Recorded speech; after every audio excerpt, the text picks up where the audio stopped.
1972, the first of the rock and roll years, tomorrow at 8.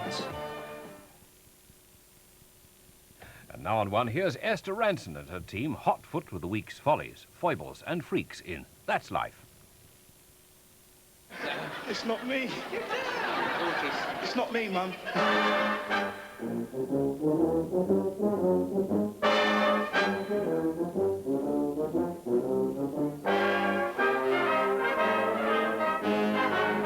How's that?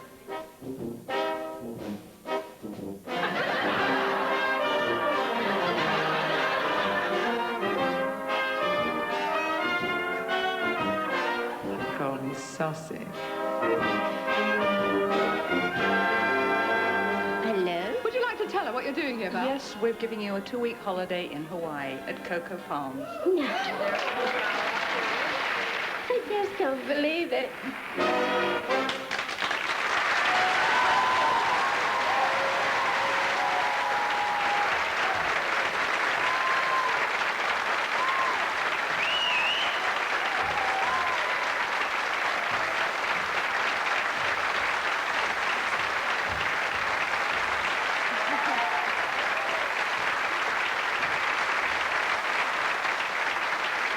Thank you. Thank you very much indeed, ladies and gentlemen. Good evening and welcome to the programme that today's Observer describes as That's Life, resented by Esther Ranson. Perhaps it's true. We must thank you for all the letters anyway you've sent us this week and the pictures. In fact, we have an urgent message now for Mr. and Mrs. Henry who live in Maidstone. They say, we got an extra photograph back from the chemist which wasn't ours. Does the owner want to claim it? He will probably recognise himself. Well, whoever he is, he's very clean. Speaking of anatomy, Joyce Gosling saw a charming picture in the Stratford Herald. Doctor weds nurse. Is he feeling her pulse? I only hope they didn't go to Bournemouth for the honeymoon. Mr. Both spotted a hotel there with residential lice. But that's better than the restaurant Vanessa Daligo saw in St Helier in Jersey that serves dog burger.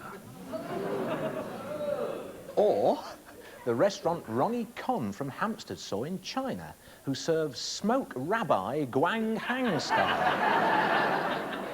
This week we've been trying to solve a mystery for poor old tennis star Boris Becker. According to the Daily Mirror this week, this Wednesday, in fact, people kept telling Boris to stop bonking, and he didn't. Why didn't he? Well, the answer may be this story. What is bonking? Asked Boris. The word's not in my dictionary, see? Well, we looked in our dictionary. It wasn't there either. So we went out onto the streets of London to see if anyone there could help Boris find out what it does mean. What does bonking mean? Do you know? Bonking? Bonking. B-E-L-K-I-N-G? B-O-N-K-I-N. Bonking? Bonking. How about getting a bonk on the head or something? That's what it must mean. Oh, that's what it is. Yes, there's this new word that's crept into the English language. They say Boris Becker. He's a tennis player. Yes, well, maybe it's a tennis term. Bonk? Bonk? No. What's bonk? I don't know. I don't know. Sounds funny to me. What's it supposed to be? Well, I don't know. There's Boris the Bonker. Who's Never heard of him. a tennis player. Oh, yeah. Boris Becker, isn't it? They call him the bonker, don't they? I don't know what he does. What was that? Becker. Oh! Boris Becker, not Boris Bonker. Never heard of him. Boris Becker. Becker, yeah, it's a tennis player. So maybe he becks, he doesn't bonk. Oh, he might do. Yeah. There's a new word in the English language that we don't understand. What is it? It's bonking. Have you heard of bonking? Bonking? Bonking. No, I haven't heard that one. No. Is that from California? Bob's from California, maybe. Do they talk about bonking in California? Bonking? Bonking. I don't think you're saying it right. What should I be saying? Well, I mean, I don't know. I've never heard of bonking. You never have? Well, if somebody said, do you bonk, I mean, what would you think it meant? I would I'd think... say, let's try it. Have you heard this new word, bonking? Bonking? Yes, bonking off. The children do it at school. They bonk off. They bonk away from school without permission. And that is as much as I know about that word bonking. or they say that's bunk. Yes, the army, the fellas in the army, of course, I think they use bunk beds, or B-O-N-K, I don't know which one you use. Yes. There's a new word that entered the English language. I don't know if you've come across it. Do they talk about bonking in Australia? Bonking? No. I have no idea what it is. Bonking? What's bonking? How do you say it in a sentence? Do you do much bonking? Have you ever bonked? What could it mean? We know what bonkers means, but not bonking. No, that's right. But if you're bonkers, that just means you're mad, doesn't it? I mean, if I say you look yes. I look a bit bonkers. Bonkers, yes. Bonkers. Yes. But bonking, that's Yes. quite different, isn't it? Is it? Yeah. Have you come across bonking? Bonking. Bonking? Is that anything like scrumping? Yeah. Is No. Scrumping is stealing apples, is it? No. No. Scrumping. So what's bonking? Bonking. I've heard of hooting and Hooting. yeah, you hoot your horn. You do hoot Yeah. your horn. I've been known to hoot my horn. I bet you have. Yes. Yes. I've never bonked before. No. I couldn't even come up with a meaning for bonking. Scrump is a kind of cider that he drank last night. But that's not our scrump. That's your scrump. And it's not the same as bonk either. You can't have a, You can't drink a bonk. You can't drink a, but you can drink a scrump. You can. Right. Bonking. No, Is it rude? I think it could be, don't you? Wasn't it a question asked on the Jameson show? But what does bonking mean? Yes, something about No, bonking. it's rude, dear. Don't think about it. It's rude, isn't it? We're too old to go bonking.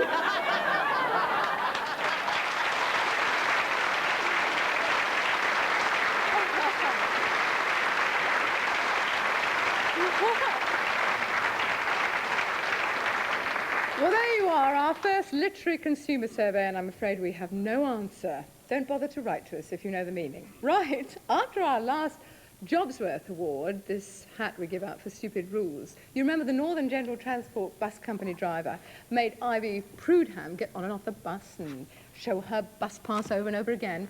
Well, since then, the bus company have sent Ivy a gorgeous bouquet to show how sorry they are, with a very charming apology.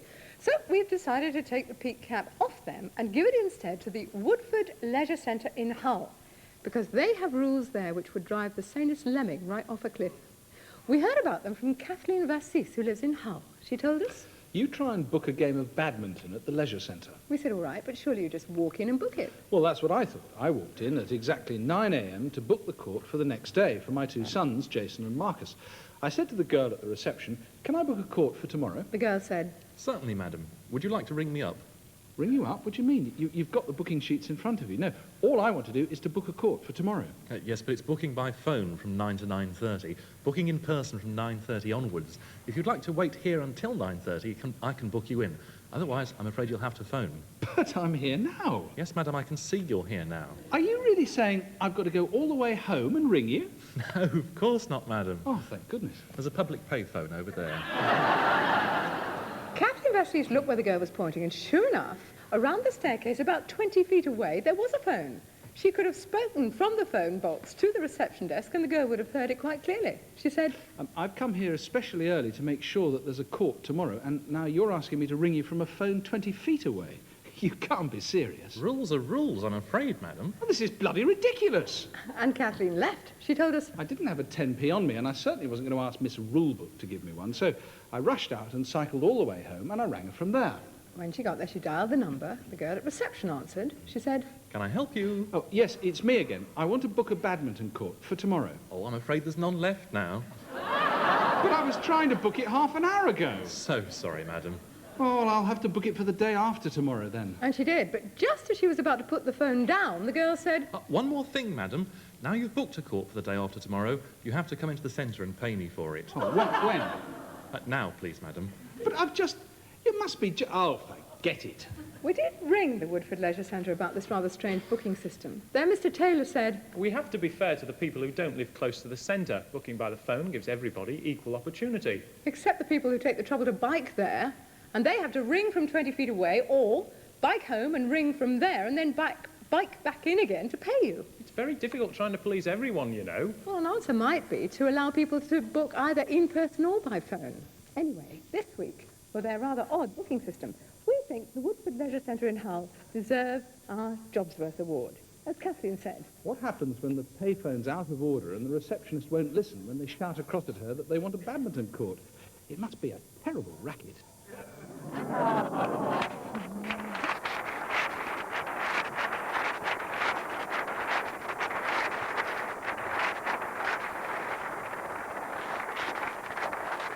Doc.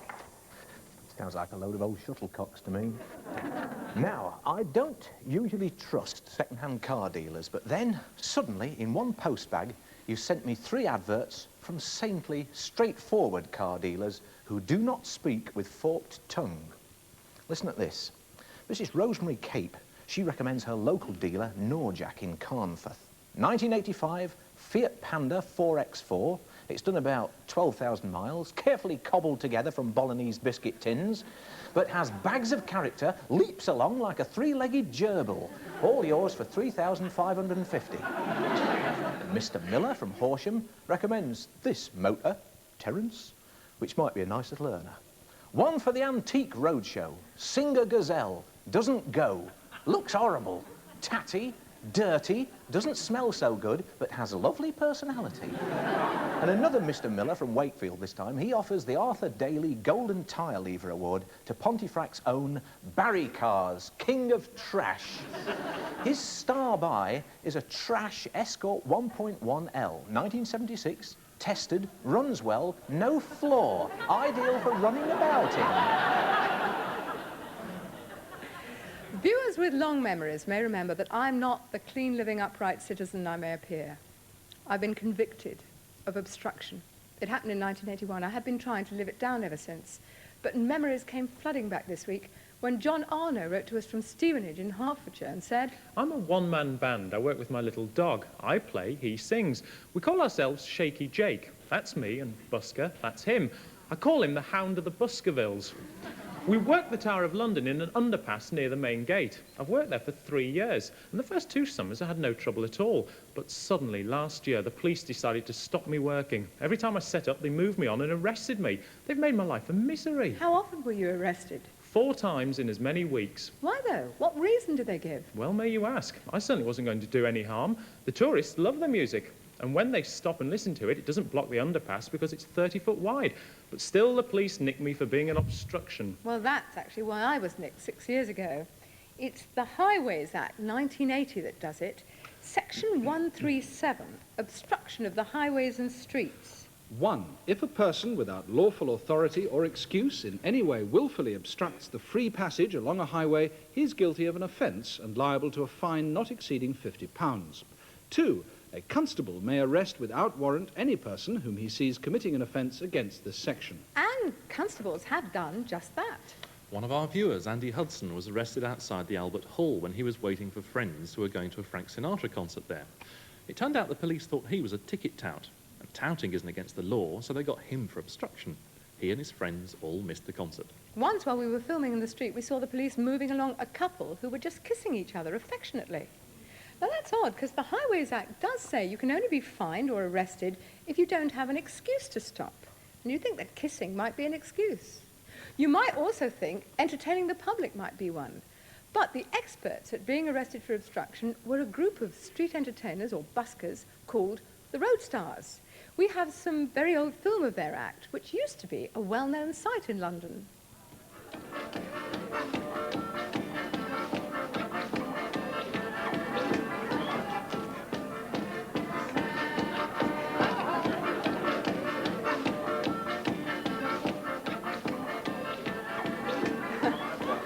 Lovely movers, aren't they? They even used to bill themselves as the Road Stars, direct from London's West End streets and police courts to entertain you.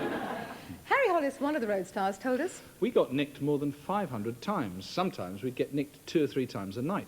There was one particular copper we used to call Isaiah, because one eye was higher than the other. One night we saw him coming for us as usual, so we scarpered around the corner into a pub. He waited outside for us. Well, I tied a white hanky to a stick, stuck it out of the door and waved it as a sign of surrender. Well, we walked out, and he nicked us. Well, obviously entertaining is not legally an excuse. And without an excuse, you have to keep moving. John Arno, our Tower of London one-man band, told us... Last year, I went to Bahrain for a British week. The English Tourist Board sent me. 3 months later, I was locked up in a cell in Leman Street, Nick, for exactly the same thing. They even locked up my dog, Busker, in a cupboard for 4.5 hours. Oh. What happens when you go to court? I usually get fined around £10, and the dog gets his licence endorsed.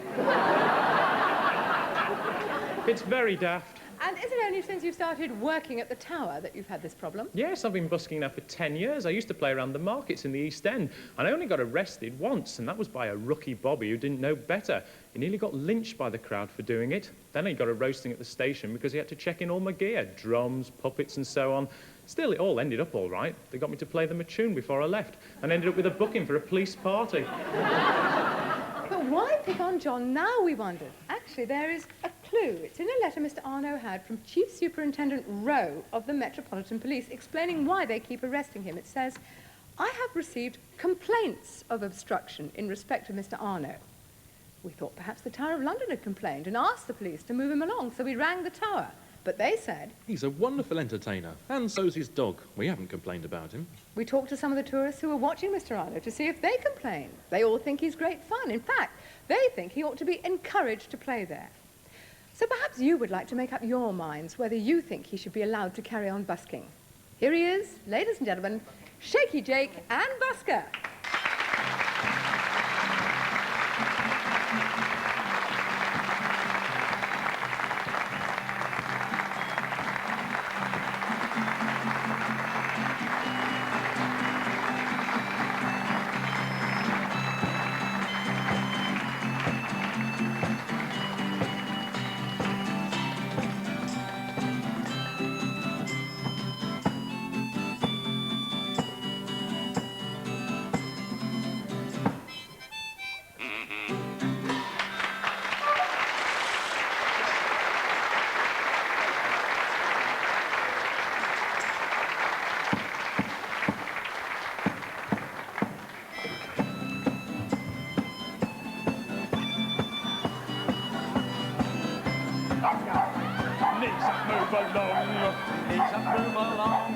Doggy, don't you try and beg, don't send children little leg. Even courting couples should learn to kiss and run. So when you're slogging, keep on jumping. Hey, needs a move along. Oh, law, oh, what a funny law.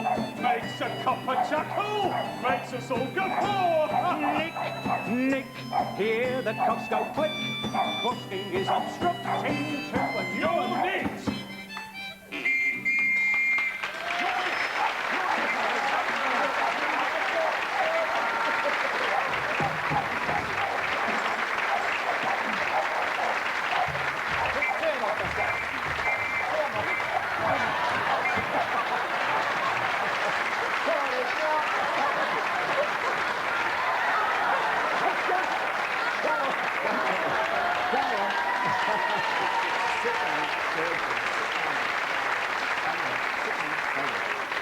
You didn't seem fond of the policeman, John. No, I'll have to try and do it a bit more often.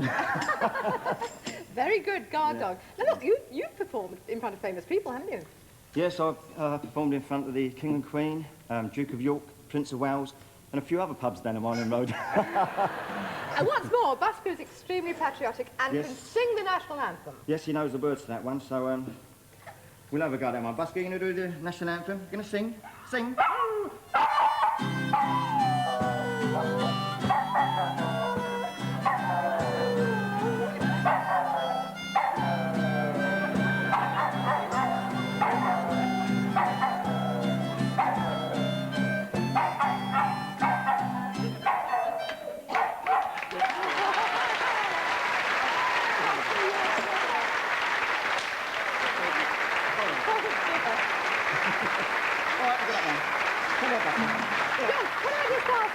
Can I just ask you, what do councils in other parts of the country do about busking?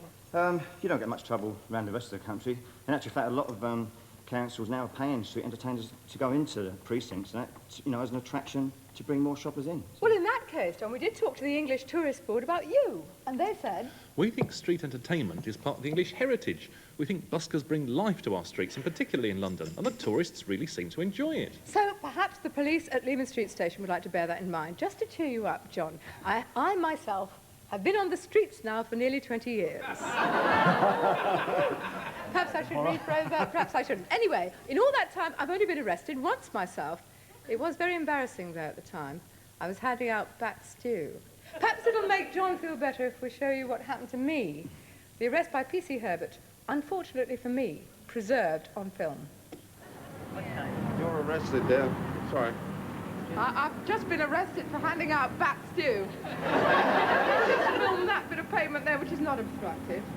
Because people were moving you there. can't stay here blocking the complete payments, Your Honour. Where would you like it? All right, where shall we go? Well, from the police station. Right. Block, frankly. Just that you can't block this pavement. But we aren't blocking this pavement. But we aren't, really we aren't. Yes, Your Honour. How can we be blocking? Because people stand because they're interested. Well, I've arrested you for willful obstruction, and that's it. I mean, what you say when you get into the station. All right. I'm afraid I'm in support of Miss Ransom. Oh, good.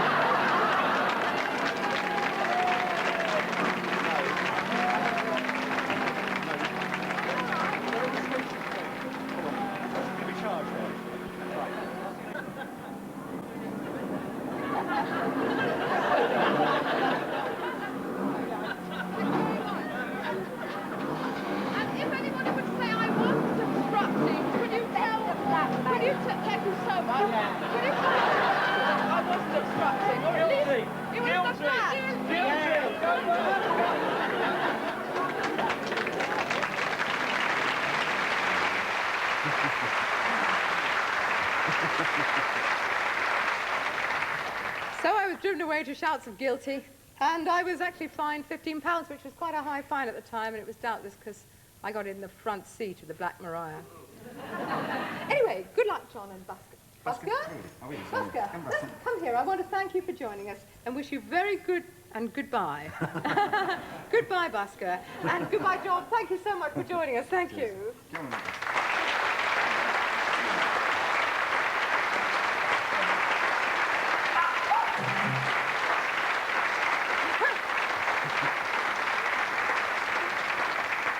Stop. Now, Adele Rubens is a very clever lady. She has to be. She's a film editor here at the Beeb. But New Home Sewing Machines Limited seem to think she's a bit of a dimbo. At least that's the impression you get from their maintenance instruction booklet. Unsatisfactory conditions, causes and remedies. The needle is not threaded correctly. Remedy? Thread the needle correctly.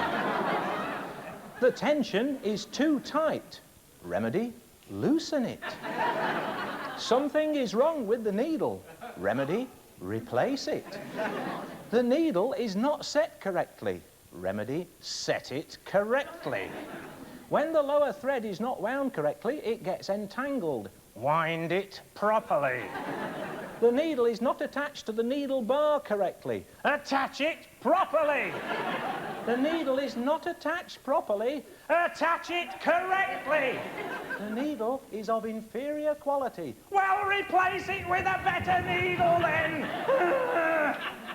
Oh, sorry about that. I must have lost my thread.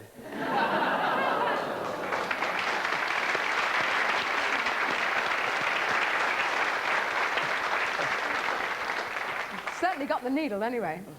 We get a large number of letters on this programme about ways of protecting children from danger. As you know, we've told you stories, for example, about the importance of seatbelts for children travelling in the backs of cars, also about the dangers of concrete and tarmac surfaces in playgrounds. This week, we've heard another story which we feel we must pass on to you. It's about the 20,000 children every year who are scalded with hot liquids, hot drinks, hot baths, hot water from kettles. I'm afraid to tell you this story, we have to show you some very distressing pictures, but I'm sure you will understand why. Keith and Susan Perkins live with their family in the Isle of Wight. Susan told us? Last February, our baby, Graham, was 11 months old. He could crawl, but he couldn't yet walk. I was doing the vacuuming. I carried the hoover upstairs and came back down to look for him. He'd crawled into the kitchen. As I walked in, I saw him. He'd just grabbed hold of the flex of the electric kettle and he was pulling it. I was just a second too late. It all happened so fast. I saw the kettle fall, the lid came off, and water poured all over him. Then he screamed. I'd never heard him scream like that before, and I never want to hear it again. Was the water actually boiling? It had just come off the boil. Thank God my husband's a St. John ambulance volunteer. He heard the screams and rushed in and took charge. I thought Graham had been blinded. The baby was rushed to their local hospital and then to the burns unit in the Odstock Hospital in Salisbury. Susan told us. I couldn't get it out of my mind that if only I'd been there a split second earlier, I might have prevented his terrible injuries. He was burned all down his shoulders and over his body, his chest and his back. Absolutely dreadful. Will he be permanently scarred? Yes. Thank heavens the burns on his face, the surgeons say, will heal up without leaving scars, but his body will be scarred for life. He had a series of skin grafts in the Odstock Hospital in Salisbury. After about 6 weeks, they let him come home, but even now he has to wear a special pressure garment to help flatten the skin grafts. Looking back on that accident, how could Graham have reached the kettle? It was so stupid. The kettle itself was on the highest surface we had in the kitchen, on top of the fridge. He couldn't reach it. Only the flex was hanging down, and that was what he grabbed. And that was the cause of it all. That is the problem with electric kettles. I suppose everybody's used to the danger of saucepan handles and so on the top of cookers, the fact that they must be turned away out of children's reach. But maybe people don't realise that the flex on an electric kettle can be just as dangerous because it dangles temptingly where a toddler can grab it. Yet it seems the solution is quite simple. It's this, a coiled flex. Now this costs about £5. You can buy it in almost every electrical shop or do-it-yourself store. And it fits very simply onto a kettle. Let's just show you, like that, there. And then it will not, absolutely will not dangle down. You see, it just pulls itself up, whatever you do. So it doesn't fall over the edge. ROSPA, the Royal Society for the Prevention of Accidents, say we ought to treat hot water like acid because of the damage it does. In fact, ROSPA and all the safety experts and the Consumers Association and the doctors we've spoken to agree about the crucial importance of these coiled flexes. Which magazine actually thinks they ought to be standard for all electric kettles. But for some reason, manufacturers don't want to fit them to kettles as standard. We wondered why not, since that would obviously save some of the terrible injuries to children like Graham. Jim Collis from AMDIA, which is the Manufacturers Association, told us. We don't think the case has been proved on coiled flexes. Which is a pity. Dr. John Lawrence, who wrote this article for ROSPA, and in fact runs the burns unit at Birmingham Accident Hospital, told us. They may not be the answer to everything, but they are a simple way to lessen the chances of these dreadful accidents. I haven't seen a shred of evidence against the idea. Perhaps when they see schools like Graham's, the manufacturers might think again. But as Dr. Lawrence says, coiled flexes like this can't save every child. Daniel Morris was terribly badly scalded when he was 17 months old, and in his case it wasn't a kettle, it was just a little cup of hot water. Janet Morris, his mother, told us. It happened at the beginning of May. I was warming his bottle. I put some water from the kettle into a small plastic cup and put the bottle in it. There couldn't have been much water in there, and Daniel certainly couldn't reach it. I took 2 steps away to put the kettle back, and then I heard him scream. I turned and saw him holding a tea towel. Perhaps the cup had been standing on it, perhaps he'd whipped it through the air and just caught the cup. I'll never know. But the hot water went right down his right arm and over his chest. It burnt him horribly. What did you do? Well, I tore his clothes off straight away and put him into a bath of cold water. It was terrifying. The skin just floated away. The ambulance came, he was rushed to the burns unit, and they had to put him on a plasma drip because he'd lost so much fluid. I blame myself, of course. And when they have to change his dressing, he cries and holds his hands out to me. I've stayed with him now in hospital for 7 weeks. And while I've been there, I've seen so many children who've been terribly badly scalded. I just want to warn people about the damage a simple cup of tea can do to a child. Tony Rossi is the consultant plastic surgeon and head of the burns unit at Odstock Hospital in Salisbury. He told us. I see about 80 children a year here with serious burns, and the numbers never seem to go down. Most of them are scalded by hot liquids. People don't seem to realise how very dangerous they can be. If a toddler pulls a cup of tea over himself, the burns can be devastating. But that's surely only if it's very freshly made, almost boiling. No, not at all. A fresh cup of tea or coffee stays above 70 degrees centigrade for at least 10 minutes. Now, if that liquid is in contact with the skin for more than 3 seconds, it will cause serious burns. Hot liquid soaks into a child's clothes and it can go on scalding and burning. Some of the injuries I see are enough to make you weep, and children who are put into hot baths or fall into them can be killed by the heat. I saw an 8-year-old who fell into a bath reaching for a favourite toy. She died about 4 weeks later. The answer is, according to ROSPA, we should always run cold water or lukewarm water first into a bath, never the hot water on its own. Because hot water, it seems, can be as high as 80 degrees centigrade, and that is potentially lethal for a little child. Dr. Peter Shakespeare has researched these scalding accidents. He works for the Wessex Health Authority, and he told us... An egg cup full of hot water can cover a baby's chest. Milky drinks are worse because they boil more easily, and soup is dangerous because it's stickier. We said one mother whose child was badly scalded pulled his clothes off at once and put him into cold water straight away. Was she right? She certainly was. Pour a lot of cold water over the child if you can, as quickly as possible. That cools it down. And go on for at least 5 minutes. Don't try butter or grease on any burn or scald. Lots of cold water is the answer. And get medical help as soon as possible. Because these scars can last for life, as Mr. Rossi told us. I often see patients who were scalded when they were children and were always told that the scars would be taken away.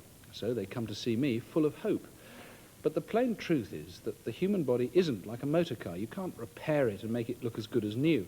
So they come away shattered and in tears. Scarred for life, I'm afraid, means just that. And that is why Mr. Rossi and Dr. Shakespeare has run a poster competition for schools in the Salisbury area. These are some of the posters the children painted. All of them have the safety message on them that hot water is very dangerous. For example, play it safe, hide the lead. They wondered if any other schools around the country would like to run a competition like this. If you are interested, do let us know, because obviously it is a good way to get the message across. In the meantime, the ROSPA advice is... If you have children in the house, run cold water or lukewarm water first in your bath. Make sure cups and jugs of hot liquids are well out of the way, and fix a coiled flex on your kettle. Until the manufacturers decide to make them standard. In other words, do treat hot water like acid, because the damage it can do to a child can last for life. Doc. You've been keeping a close eye on the papers this week, and John Lockley from Worcester has found a Lonely Hearts advert in his local paper, and he's not sure whether it was put in by a Scotsman who was paying for each word and wanted to save money, or whether it was Stanley Unwin. Look at this. Man alone, 30 old, search a lady, also lone. Hopes an ad, finds a heart, warmly need, likey sound, so soonly quick, righty box. Receive a note, morning posty, answer back, posse maybe, meet a drinky. Hello, it's me, holdy hand, cuddle close, whoops, a couple, oh happy joy. Box number 27, Worcester Soap. And here's another keen Lonely Hearts reader in Chinham in Hampshire. She's Mrs. Go-to-Bed. Well, she would be, wouldn't she? And she's found a proposal that certainly doesn't muck about. Knight in tarnished armour, 40, seeks damsel with Brillo pan. It's been a very busy week for us in our office. We've been awash with writs and rats. And it's all thanks to Mr. Peter Foster, bosom friend of Samantha Fox. She's the two on the right. He's the one on the left. Mr. Foster sells violin tea and guar gum. And he's extremely cross with us for criticising them. Avid followers of this controversy will remember that we've had more than 200 complaints about violin tea from viewers who bought it because they thought it would make them slim, and it didn't. Some of them actually put on weight. All we said about guar gum is that it hasn't been properly tested as a slimming aid, so our experts advised that nobody should buy it until it has been. Indeed, this week we heard from Sheila Lewis, who lives in Exeter. She said, I wish I'd seen your programme before I bought guar gum from a shop here.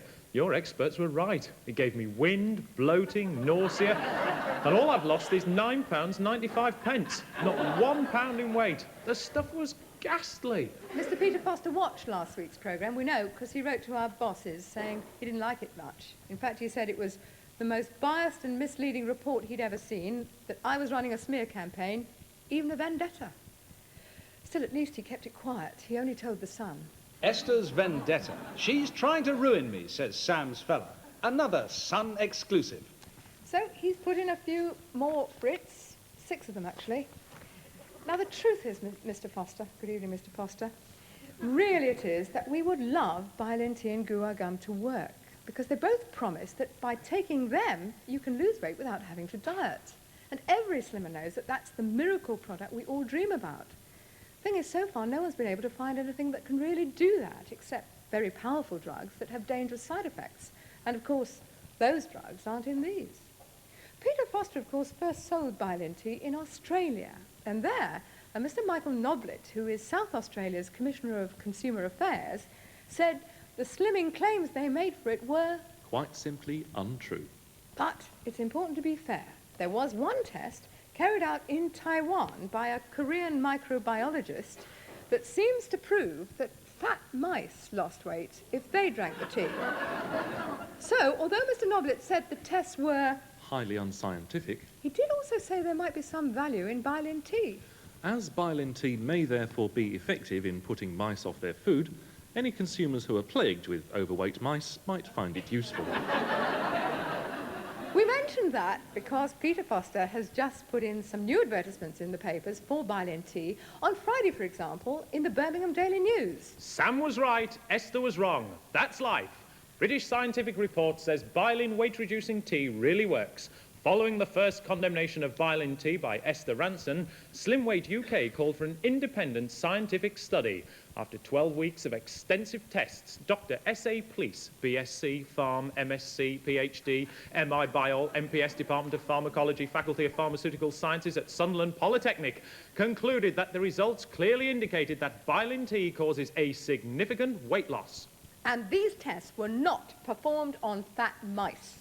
Of course not. They were performed on fat rats. We actually have the report by Dr. Pleece, and in it he says that he did the tests on rats because, like people, they will overeat and get fat.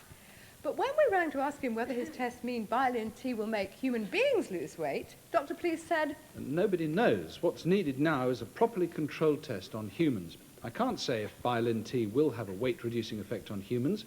If you've got obese rats, then Bialyn-T is good news. But if you've got fat rats, it's not the fat you want to get rid of, it's the rats. Still, we read aloud the advertisement that quotes him as saying the tea causes a significant weight loss. Dr. Pleece said, that's fine, as long as you add the words at the end of that statement, only in obese rats. As the ad stands, it's not right. It doesn't mention that the report was on rats. Well, that's very easy to correct. Bialyn weight-reducing tea really works on rats. Results clearly indicate Bialyn-T causes a significant weight loss on rats. You're ahead of me, madam. Take 3 times a day after meals Bialyn-T if you are a altogether fine rat. There. We did ask Dr. Tom Sanders, who is lecturer in nutrition at King's College, London University, whether rats really are like people. He said, no, rats are not a good model to compare with humans. They have a large surface area relative to body weight. So we said to Dr. Sanders, are you convinced by this scientific study? He said, no. There are some major problems, like why does the author not measure food intake? If the rats take less food, they would lose weight. We're not told how much and in what way the rats change their eating habits. You mean the rats could have eaten less? Absolutely. In any case, the human metabolism is very different from that of rats. Any claim should be made from a study of man. There is no good scientific evidence that Bialyn-T is a weight-reducing agent in man or in the rat. So perhaps advertising managers of newspapers around the country and the Advertising Standards Authority would just like to check a few facts before they allow this advertisement to continue to appear. We've been testing a number of different ways to lose weight in our great That's Life Slimming Marathon, not on fat mice and not on fat rats, but on people. We'll be giving you the results of the marathon next week. But among the products we tested was Bialyn-T. And without giving anything away before next week, we think the advertisement might be a little bit more accurate if it read, Sam was wrong, Esther was right. Rats.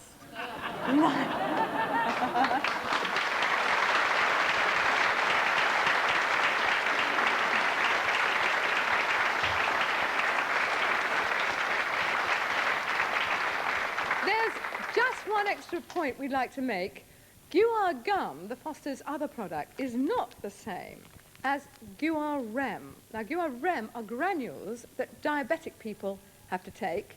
Both these are made from the cluster bean, but there is plenty of research to say that Guar Rem granules do help treat diabetes. On the other hand, leading doctors tell us there haven't been clinical tests on this tablet, Guar Gum, to prove that it works as a slimming aid. We would also like to thank all the viewers who have pointed out to us that Guar Gum is an anagram of G-U-R-A mug.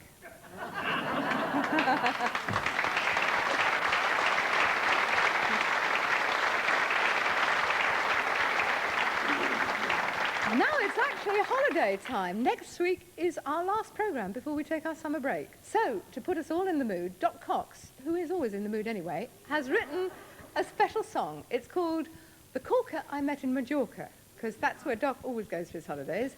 And he has recorded it under his musical nom de plume, Ivor Biggin, for the Dead Badger record label. So now, for the first and probably the last time on television, the corker Doc met in Majorca.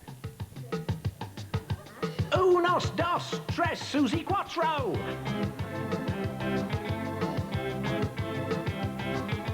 Every year when summer is here, I save up me money and fly to the land of the sun for some vino and fun, where the girls have a twinkle in their eye. Buenos noches, por favor, as I snip up the breezes. There's a whiff in the air of Ambrose Soler and Julio Iglesias. All day I eat risotto and pose around on the beach. At night I'm molto blotto and incapable of speech. But I'm going back to Majorca, to the prettiest girl that I found. She really went crackers when I shook my maracas and waved my sombrero around. She was topless, I was legless, we boogied the moonlight away. Oh, that corker I met in Majorca. Oh, blimey, O'Reilly, Olay. I said that corker I met in Majorca. Oh, blimey, O'Reilly, Olay. Olay, olay, olay, olay, olay, olay me down quick. Ay, ay, ay, ay, ay, ay, ay, ay, ay, I think I'm gonna be sick.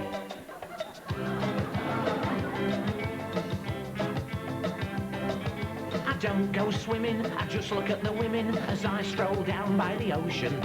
They don't wear vests up on their chests, they just wear suntan lotion. Buenos noches, por favor, una paloma blanca.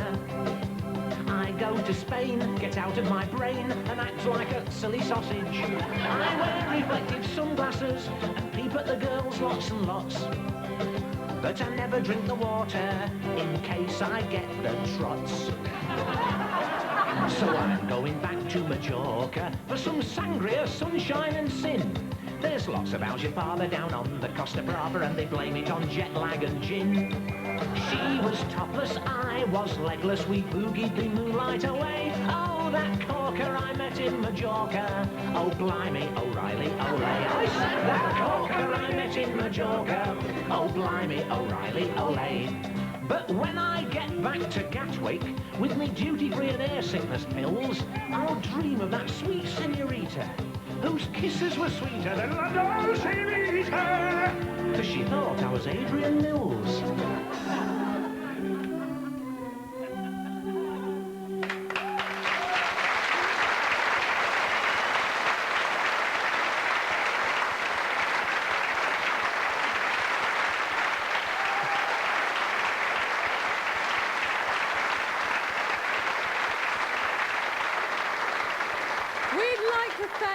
That helped us on that trip to Majorca, particularly those 8 lovely ladies that kindly mopped Adrian's brow, and all those police that didn't arrest that beautiful lady that boogied with Doc. Who was she again, Gavin? Can't imagine. Shouldn't like to bump into her up a dark alley, though. You are quite right. Actually, I should point out to you that the record is being sold in aid of a very good cause, isn't it, Doc? Certainly is, yes. Me. So join us next Sunday for the last of the present series. Till then, good night. Thank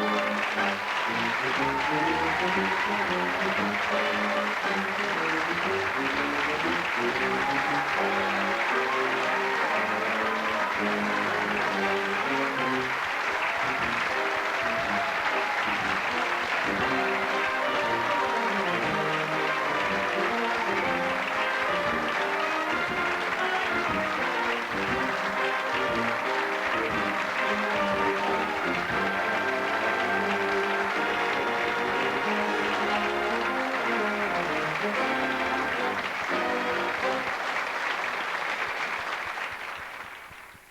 In 15 minutes, Choices asks whether the change in family life is producing a generation of neglected and abused children.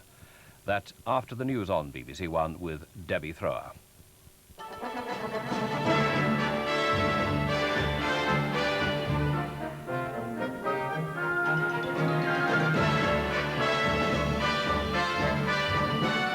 David Owen spells it out publicly. I won't serve in a merged alliance party. A second MP calls for the suspension of 2 doctors in the Teesside child abuse controversy. South Koreans united again in their determination to stage the Olympics. The 10-year-old boy whose world will change from tomorrow. And a sprint double for Linford Christie in Prague. The SDP leader, Dr. David Owen, tonight rejected appeals to moderate his opposition to a merger with the Liberals. On the eve of the crucial SDP meeting on the issue, and with his party more divided than ever, he again said he would not join a merged party. To head off the pressure, he's backing calls for an immediate ballot offering party members only 2 options. The first, to preserve the identity of the SDP while improving links with the Liberals. This is what Dr. Owen wants. The second, a total merger involving abolition of the party. Dr. Owen's critics say this wording is unfair. Dr. Owen flew back to London tonight after a weekend trip to Norway to find his half of the alliance in disarray. The increasingly public squabble over a possible merger with the Liberals has polarised opinion within the SDP and threatens to split the party. Dr. Owen ruled out any compromise and reaffirmed his determination not to serve in a merged alliance. We haven't made the decision to merge yet, and I hope we won't. I think it's far too early, and I think we have let down millions of people who voted for us, that within days of having had an election rebuff, with not an election for 4.5 years, we should be discussing quite seriously the smashing of the alliance. The alliance has always been quite open about it. It is a partnership of 2 separate parties. And I think it's very foolish to get into a situation of talking yourselves into a crisis. And I've watched with despair as what's been happening the last fortnight and listened with despair. But I will speak to the National Committee tomorrow, and I think that's the right way. Dr. Owen hinted that he'd be ready to go it alone in the Commons if the vote went against him. But earlier, other members of the Gang of 4 said they hoped he'd reconsider. He does indeed seem to, I think in the view of a lot of Social Democrats, really rather put a pistol to their head and say either choose union or choose me. Now, I'm hoping that perhaps that is not his real position. And although he doesn't want union, he wants to keep the SDP quite separate. Although that is his present position, if indeed we do have union and our members will be able to vote on that, I hope not in a rigged ballot, and maybe he will think again. That would be the strongest wish of all of us. Dr. Owen did win some support today when 2 of his parliamentary allies, Charles Kennedy and Robert McLennan, helped to persuade the SDP's Scottish Council to support his view of the way forward, a ballot of members for closer links with the Liberals, but no merger. But Shirley Williams, the SDP president, has received a letter from 80 alliance candidates complaining that the proposed ballot questions have been drafted to prejudice the outcome. The Liberal leader David Steele, on his way to Brussels, said Dr. Owen still had a vital role in the alliance and he was pinning his hopes on a compromise. I don't think it's for us to intervene in the internal discussions of the SDP, and I'm not looking to picking up pieces from the SDP. I think that it would be a tragedy if they were to split, and I hope that they will not. I hope that they will go forward responding warmly to what the Liberal Party executive suggested. That is that we should put the same questions at the same time to both our party memberships. That's a sensible suggestion, and I hope that they will take it up. But it's a matter for them at their meeting tomorrow.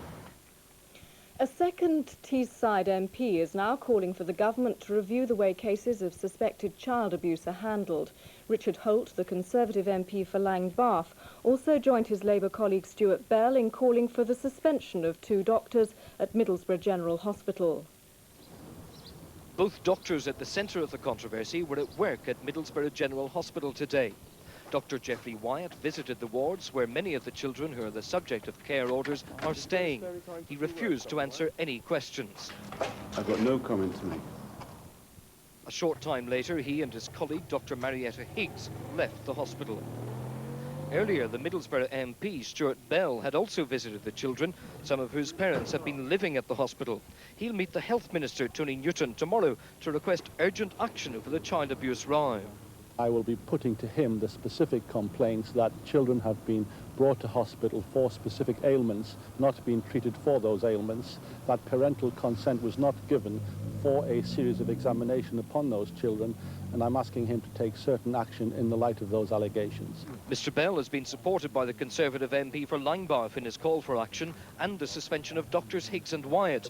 Richard Holt says the families he's spoken to are pinning their hopes on tomorrow's hearings in the High Court. Now, they've put a lot of faith in the court cases, but you already have seen how even when the magistrates have found in favour of the parents, the Social Services Department at Cleveland County Council went to the next highest court. Until they've got their own children back in their own arms, they're not going to believe anything. The police in Edinburgh have warned shoppers using any of the city's 5 Safeway supermarkets to be on their guard for contaminated food. This follows the disclosure that more goods have been tampered with and that a second Safeway store is involved. Neither Safeway food stores nor Lothian and Borders Police will say in which of the company's 5 Edinburgh stores this further discovery of adulterated food has been made. Police have said that another yoghurt bought at the Cameron Toll store was contaminated and that food adulterated in a similar way was found in another Safeway store in the Edinburgh area. A Safeway spokesman refused point blank today to even discuss this recent discovery. The company has said only that a yoghurt was bought at the unidentified store on June the 20th. In the meantime, Safeway's Cameron Toll store is far from busy. The usual Sunday crush of shoppers simply wasn't there. But at Sainsbury's Savour Centre, just 50 yards away under the same roof, business was brisk. There are signs that the political crisis in South Korea may be easing. President Chun is reported to be drawing up a new constitution in an effort to end the riots. And opposition leaders say they still want next year's Olympics to go ahead, despite their political differences with the government. A marathon through Seoul today. Thousands of Koreans setting out from their Olympic stadium, symbol of a nation's pride. High above the city, an electronic countdown. 447 days to the Games. And already almost everything is in place. The Olympic Stadium itself and most of 33 supporting arenas after 6 years of effort and £2,000 million. The whole site has even been given a full-scale dress rehearsal with the staging of last year's highly successful Asian Games. Then as now, national prestige was at stake. But since then, the fire on the streets has intensified. Street scenes like these have been seen around the world for weeks. Petrol bombs, tear gas, danger and confusion. Damaging to the Games, but certainly not yet fatal. 5 miles away, Sunday visitors to the stadium are all impressed. Americans, Japanese, but mostly Koreans. They want the recognition the Tokyo Olympics brought Japan. This country is booming, they say, and politics will be put aside.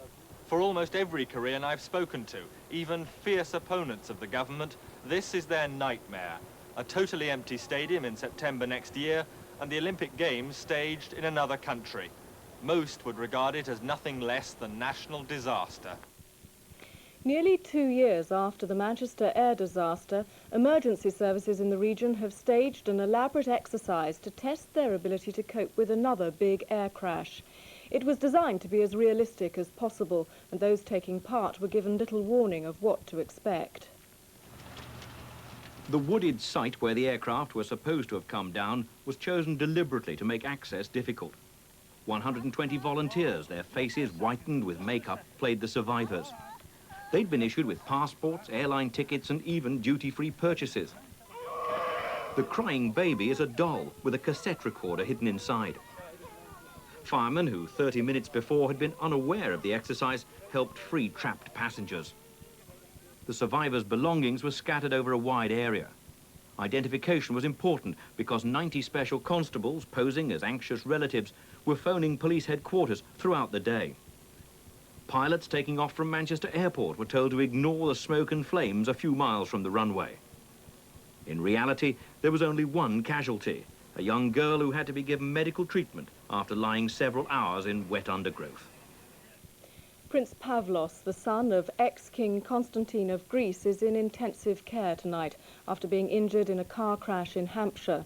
The prince, who's 20, is in a serious but stable condition. He's been visited in hospital by his parents and his aunt, the Queen of Spain, who flew in from Madrid. A 10-year-old boy whose heart condition became an election issue will go into hospital tomorrow for an operation that should enable him to lead a normal life. Mark Burgess's case was highlighted by the Labour Party. They said he was a victim of long health service queues. Tomorrow's operation isn't on the NHS. Instead, Mark is going private. Mark Burgess spent the afternoon playing with his puppy Snoopy before his operation tomorrow. He's going private, but the surgeon and anaesthetist are giving their services free, with other costs being paid for by an appeal. And Mark's looking forward to living a normal life. Going back to play football for all the other sports. What's it been like not being able to do those kinds of things? How have you felt? It's like having no legs, really. The family have become used to publicity since Mark's hole in the heart became an election issue. But with no national health bed, they're going private, helped by 2 big donations. Well, I just shed tears and tears of joy, you know. I just couldn't believe that it had all been taken care of by 2 people, but it's pouring in. And all this money that is over is going to the cardiac unit guys to help other children to get made really well, like my little boy will be made well. Would you have preferred to have had it done under the National Health Service, though? Well, I would, but you know, I mean, after waiting 13 months, and he really got his first letter of admission, and then it was all taken away. It was horrible. Mark is a king goer. People can look at Mark and say there doesn't look anything wrong with that boy, but they don't see him as we see him. Britain's Linford Christie completed a memorable sprint double in the European Athletics Cup in Prague. He added the 200-metre title to the 100 metres he won yesterday.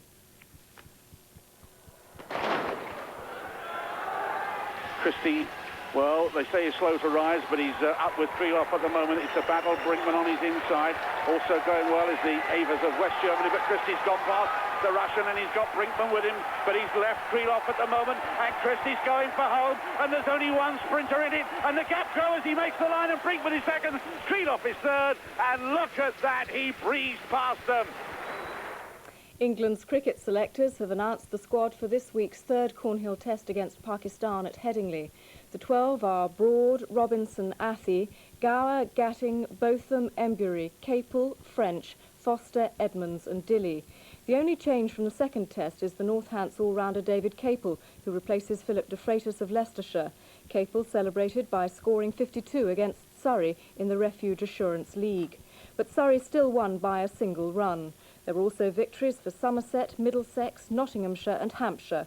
The other games were abandoned and Derbyshire stay at the top.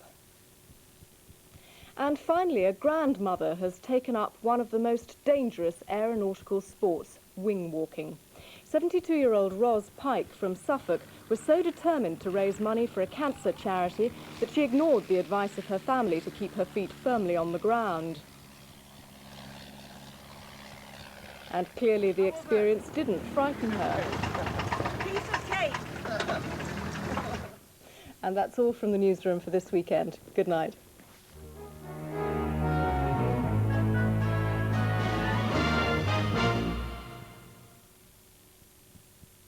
Hello to you. Well, it turned out to be a fairly warm and sticky one today over much of England and Wales. Let's have a look at some of the temperatures that we had today. And remember, many of these were maintained in fairly cloudy conditions. But it was over in Norfolk, where it was fairly bright most of the day, that it got up as high as 26 degrees Celsius. Some places around the coast, the temperatures only reached 13 to 16 degrees Celsius.